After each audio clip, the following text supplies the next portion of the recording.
তো নারীর ক্ষেত্রে আমরা এটা বাধ্য করি না, যেহেতু তিনি তার পরিবার তার বাস্তবতাকে সামনে রেখে তিনি ঠিক করেন যে আমি রাজনীতি করব কিন্তু ইলেকশন করব কিনা। আমরা এবার দেই নাই, আগামীবার দিতে পারবো ইনশাল্লাহ, দোয়া করে। তারপরে থার্ড হচ্ছে যে অন্যরা দিয়েছেন, আমাদের সাথে 11 দল আছেন, তারা অনেকে দিয়েছেন। আর ফোর্থ হচ্ছে আমরা যে কোনো প্রার্থী সিলেকশনের ব্যাপারে আমাদের একটা নিয়ম আমরা ফলো করি, সেটা হচ্ছে যে আমরা স্থানীয়ভাবে তৃণমূল পর্যায় থেকে পরামর্শ নিই, পরামর্শের আলোকে আমরা প্রার্থী ঠিক করে থাকি।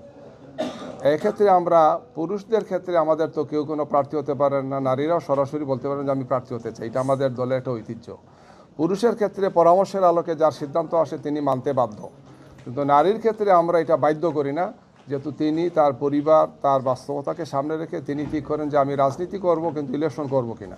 অনেকেই রাজনীতিতে আসতে চান কিন্তু ইলেকশনে আসতে চান না। তো আমরা বাংলাদেশের আর্থসামাজিক রাজনৈতিক প্রেক্ষাপটে দেখতে পাচ্ছি, একসময় যেটা সংরক্ষিত মহিলা আসন ছিল সেখানে তো একসময় 15টা ছিল, তারপর 25টা আছে, 35টা আছে, এখন 50টাতে আসছে।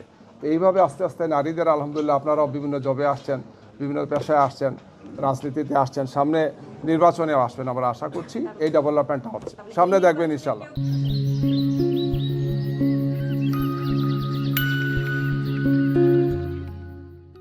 আমাদের তো চাওয়ার সুযোগ নেই, কিন্তু নারীদের ব্যাপারে যদি কেউ চায়ও তাহলে তার লিবার্টি আছে, তিনি ইলেকশন করবেন কি করবেন।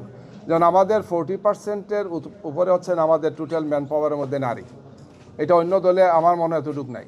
আমরা আরেকটা প্রস্তাব দিয়েছি, যেটা ইউনিয়ন পরিষদ নির্বাচনের ক্ষেত্রে আপনারা দেখবেন আমাদের সংস্কার প্রস্তাবে আছে, যে 9 জন যেখানে মেম্বার থাকবেন পুরুষ, আমরা বলেছি যে 9 জন মহিলা মেম্বারও থাকা উচিত, যেহেতু দেশের অর্ধেক নারী, তাদের সেবার জন্যে নারীরা সমান সংখ্যক হওয়া উচিত।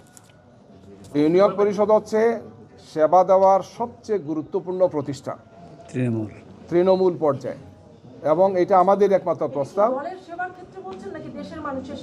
ইউনিয়ন পরিষদ তো দলের জন্য না, ইউনিয়ন পরিষদ তো দলের জন্য না, ইউনিয়ন পরিষদ হচ্ছে তৃণমূল পর্যায়ে সেবা দেওয়ার সবচেয়ে গুরুত্বপূর্ণ মাধ্যম হচ্ছে আমাদের ইউপিটা। আসলেও নারীদের অনেকেই অক্ষমতা প্রকাশ করেন।